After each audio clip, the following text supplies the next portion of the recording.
Hi guys, Chess Learning for Life here, back with another video.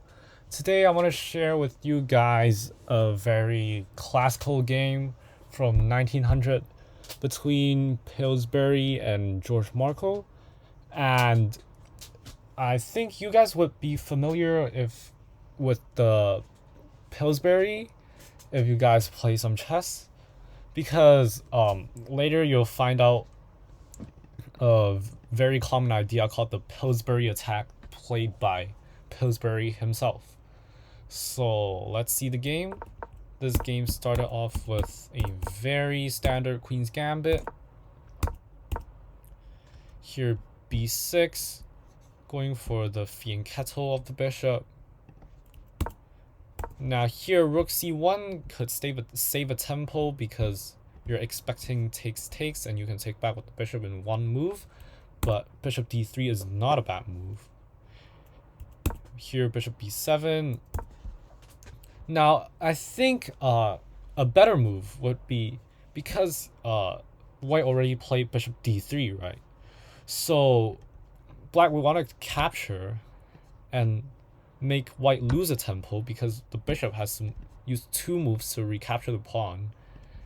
And now after bishop b7, controlling this diagonal is open, right? The d pawn captured, and then this diagonal is open for the bishop. There's no quick e4 just yet. Knight bd7 and c5 would come soon, and then queen c7 and put the rooks here. And this position would be very good for black. But instead, he fianchettoed the bishop directly, allowing white to recapture. And he also recaptured with the pawn, which now, see, the bishop is blocked behind this pawn. You have to do something like c5, and then hope of taking, and then going d4. But white wouldn't just take here, right? So black just has bad bishop right here, just defending this d5 pawn. Instead, what you could do here is actually take back with the knight. Now, you may be scared of something like e4, but after takes, the bishop is hanging right here. So you may say, oh, let me take the bishop first. Yeah, but now after queen takes and then e4, but then knight f4 hits. And then look, this double attack. So what do you do? Maybe just castle right here. But then after takes, and then just playing a rook here, or just skewering the queen and the rook, then it's already losing for white. So you can't execute e4 easily. So you maybe have to just play rook c1 and then claim this open file. White's play is down this open file, but then black gets a very open fianchetto bishop, very good development, a good knight in the center, and some very good attacking prospects if the queen can come here. So this is what you want to play if you fianchetto your bishop. You don't want to just block the bishop behind your pawn. But here game goes on, knight e5 already hopping in, hoping for this very natural knight bd7. So Pillsbury can play f4, the Pillsbury attack. So basically, what is the Pillsbury attack? It's basically putting a pawn on d4 and f4, cementing this knight on e5. So if there is a knight trade, then you can take back with the f pawn. And this e pawn right here is very strong because it chases away this very important defending piece, the f6 knight. And also because you push the f pawn, then after castles, there's some rook lift or queen lift ideas, and going to h3, attacking this weak h7 square. So that's basically the idea behind the Pillsbury attack. And I think it's just very strong for white, especially after what black played a few moves later. So here c5, very natural. Reaction is to, if your opponent is planning to attack on the side, play down the center, right? Break the center open. After castles, now this is the mistake I'm talking about. For black in these positions, you almost never want to play c4. Why? Because after c4, you're releasing this tension, so that white doesn't have to worry about this d4 pawn. But instead, if you at least just take, and then do like knight e4, you can already trade everything off, right? Like the bishops get traded off, maybe a pair of knights get traded off, and white cannot attack you.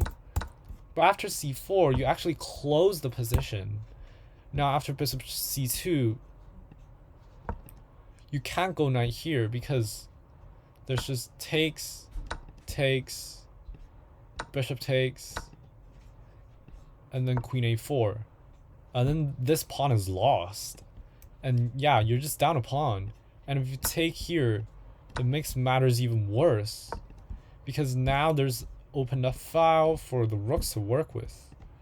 And your e4 pawn is very weak. Your c4 pawn is very weak.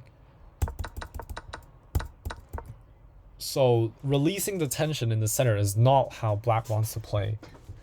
So now black went a6, continues with its plan of the queenside expansion, trying to go b5, b4. Now black has his idea, which is utilizing his queenside majority. But in these positions, the queenside majority is almost always never good for black. Instead, it's actually a weakness because sometimes you can execute the minority attack as white and create weaknesses in these black queenside pawns. So these queenside majority is only ever good in like the end game, where you can actually push these pawns forward and try and make a queen. So here white continues his plan, which is a queen lift to h3, pressuring h7. Now g6, very natural, blunting this bishop. Now there is dark squared weaknesses, but it's inevitable, and normally having dark squared weaknesses in this kind of position, like the Queen's Gambit decline kind of positions, is better than having light squared weaknesses. Now f5, just breaking up this pawn chain, and then after takes, maybe there's some knight sack, bishop sacks ideas. Here black executed b4. But then white here has a very flashy move, not hard to find. It's just f takes g6.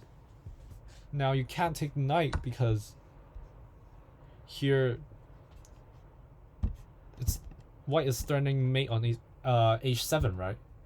So there's one knight defending, take it. Another knight defended, take it.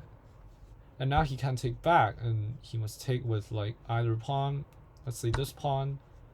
Now you can just sack it, and when the rook comes down, it's checkmate.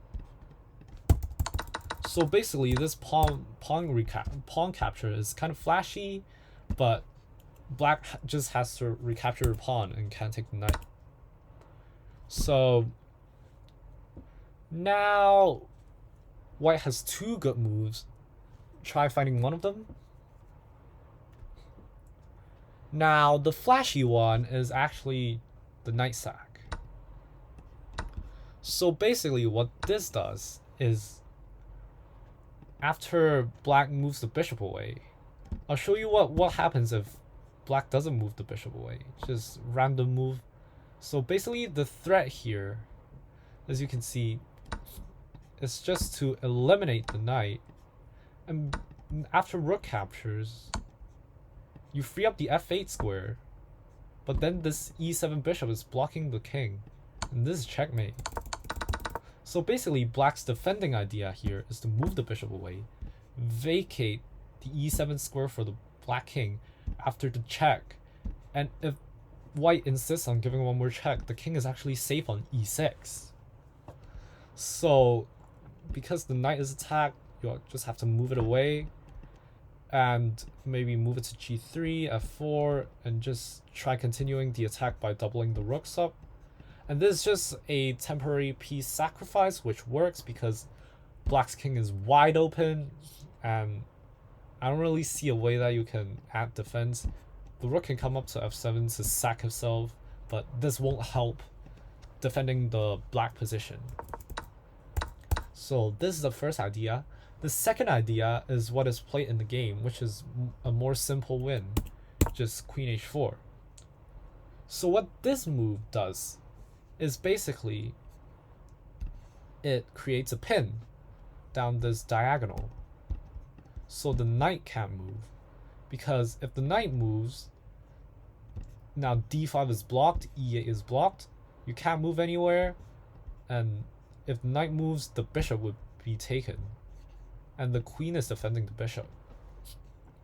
So basically, what is threatened is after the knight is captured, you can just capture back on d7. Why? Because as the knight is pinned, the knight can't recapture because the bishop gets captured.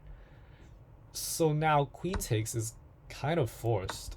Now I show what happens if the knight takes, bishop takes. Now the queen moves away. Now rook f3 just wins.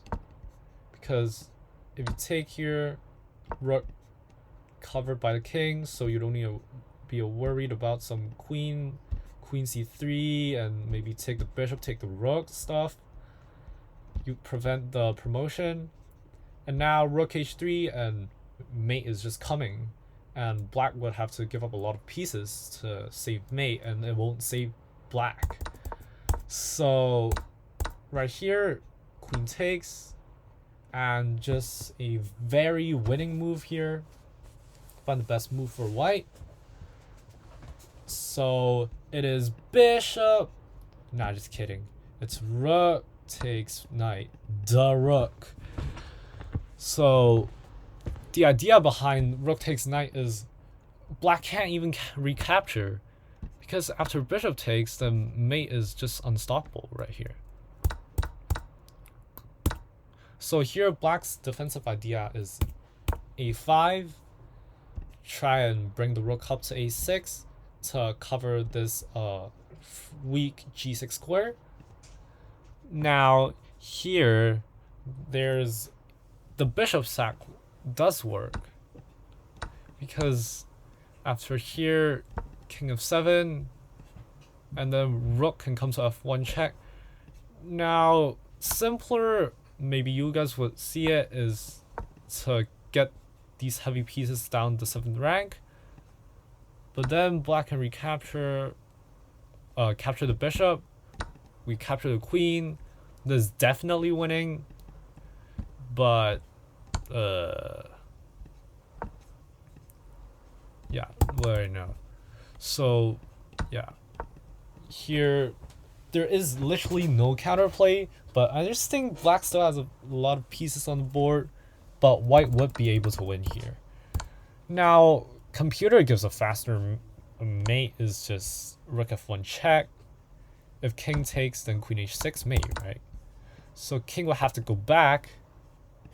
Now after takes, you can't king takes because the queen can just go anywhere, and it would soon be checkmate. So after bishop takes, then you just set up this discovery, and this is just very strong, right? If queen f7, then still rook e6 check, the queen is pinned, and now the queen is gone. So this discovery is very strong because the black king cannot go anywhere, and this discovery cannot be stopped with queen f7. So that's some disgusting computer line, which Pillsbury didn't find. So he went again with the safer move, like how he went for queen h4. He just doubled up the rook. Simple. Add one more attacker into the game. So black continued defending here. Now, do you see the winning move right here? Yep, it's always this g6 pawn. Bishop takes g6. Now the idea is different, because after pawn takes bishop, then do you see what's the idea here? The idea is to trade rooks, sacrifice the rook, because now you just win the queen, or you get checkmate. After queen h8 check, only move here, a skewer. Now if your king tries to protect the queen in like e6 or e8, it's both checkmate right here. So the king will have to go to f8, but now you just take the queen and it's checkmate in 2 from here. Bishop check, or like queen checks just somewhere. So yeah, after this position, king f8, Marco resigned because the queen is lost, and yeah, that's it. So here, another line, you may be thinking, oh, what if I trade off one of the rooks after, like, yeah, here. But then queen a7 mate, right? That's the whole idea behind the bishop sack. It's a forced pawn takes. And then this whole line is forced, right? That's the beauty of adding another attacker into the attack, right? So yeah, I hope you guys learned a lot in this video. I hope you guys learned the ideas behind the Pillsbury attack, and I'll see you all next time. Bye.